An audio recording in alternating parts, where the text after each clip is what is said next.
खुलुमबाय गिबि गिबियावनो बर'नि निउस पर्टेल नायगिरि साफ्रोम रायजो राजानिसिम जोंनि खैलाजुलि बियाब दुलाराय बाथौ गौथुमनि जानानै फैबाय थानाय बैसागु बोथोरनि गोदान बोसोरनि गोजोन हामलायथिखौ बयनिसिमबो जासिहरबाय। बे समाव जोङो फोरमायनो सानदों दि जोंनि खैलाजुलि बियाब दुलाराय बाथौ गौथुमनि फैबाय थानाय एप्रिल दाननि 26 आरो 27 लोगोसेनो बैसागु दाननि 12 आरो 13 बाराया जाहैबाय सुनिबार आरो रबिबार। बे साननैयाव जोङो गाब गोनां मोनसे हाबाफारि जोंनि खैलाजुलि बियाब दुलाराय बाथौ गौथुमनि खुंगा 7थि 3 बोसोरारि जथुम्मा बेखौ जोङो गाजा गोमजायै खुंफुंनो लादों। दा बिनिनो दिनैहाय जोङो गाहाय खुन्थिया गायनाय बे हाबाफारिखौ जोङो लोगोजोंनो जों बयबो बियाबनि सिङाव थानाय गासै बाथौ सिबियारि रायजो राजाफोरखौ लानानै जोङो गायसननाय जाबाय।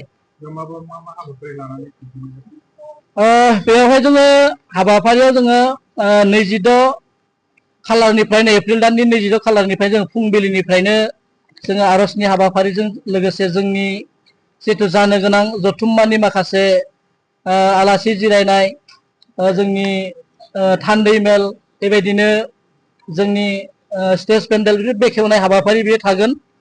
लोगोसेनो बे हाबाफारियाव आङो फोरमायनो सानगोन दि जोंहा गेवलां मेलनि हाबाफारियावहाय जोङो माखासे आलासिफोर लिंहरदों। जेरैहाय जोङो 27 अक्ट' खालि बेलासिनि जिथु थान्दै मेल गेवलां मेल बे समावहाय जोङो जोंनिनो ढेकियाजुलि समस्तिनि MLA जोङो अशक सिंहाल सारखौ जोङो लिंहरदों। बिथाङा फैगोन। लोगोसेयैनो गाहाय आलासि हिसाबै सावथुन मुलुगनि फावखुंगुर फैलाजे बरगयारी बिथाङाबो फैगोन। आरो लोगोसे मायनावफोरनि सायावहाय गोबां मायनावफोरनि सोमोन्दै बिबुंथि होनो थाखाय बोसोन होनो थाखाय जोङो सासे मायनाव जोङो दैदेनगिरि सासे लाबोदों। बिथाङानो जाहैबाय तामुलपुर जिल्ला दुलाराय बाथौ गौथुमनि लेङाइ नेहाथारि मुस्रिमा शर्मिला दैमारि बिथांखौबो जोङो लिंहरदों। लोगोसेयैनो जोंनि बे खाथि खाला जोंनि बियाबनि खाथियावनो नांजाबना थानाय गोबांथार बियाबफोर दङ आरो गुबुन गुबुन माहारियारि आफादफोर दङ। जों बेफोरनिफ्रायबो गोबां आलासि बिथांमोनखौ लिंहरनानै बे हाबाफारिखौ जोङो गाजा गोमजायै खुंफुंनो लादों। जोङो हास्थायदों जोङो 100% जोंनि साननाय हनाया जाफुंगोन होननानै आफा इसोर बोराइ बाथौनि खाथियाव बेखौनो जोङो आर'ज गाबनाय थादों।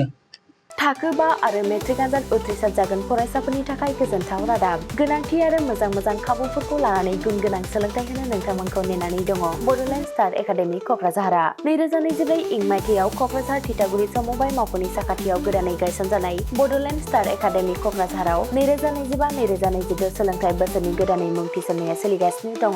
बड'लेण्ड स्टार एकाडेमियाव 6 थाखोनिफ्राय 9 थाखोसिमनि फरायसाफोरा बर' बिजोङाव आरो 11 थाखोनिफ्राय 12 थाखोसिमनि फरायसाफोरा बर' बिजों आरो इंराजि बिजोङाव मुं थिसननो हागोन। बेनि थाखाय आर'ज बिलाइ आरो पान्डुलिपि बिलाइगासिनो दङ। 11 थाखोनिफ्राय 12 थाखोसिमनि फरायसाफोरनि थाखाय आखा-फाखा आरो रोंगौथि गोनां फोरोंगिरिफोरखौ लानानै साइन्स, कमार्स एन्ड आर्टस मोनथाम स्ट्रिमनि सायाव फरायसाफोरखौ गुन गोनां सोलोंथाइ होनानै बायदि बिथिंजों सोरगिदिं जौगाखांनाय लाबोनो साखाफारा क'क्राझारनि थिथागुरियाव थानाय बड'लेण्ड स्टार एकाडेमिया।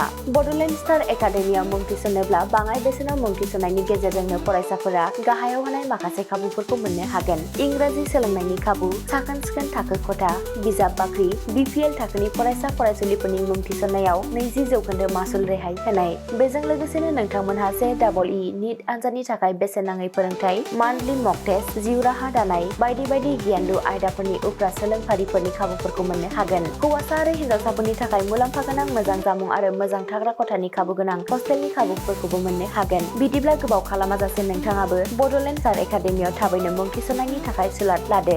आबुङै मिथिनो थाखाय जानबुं अनजिमा 6000349997 एबा 7638008149 एबा 6003494371 आव फोनांजाब खालामदो।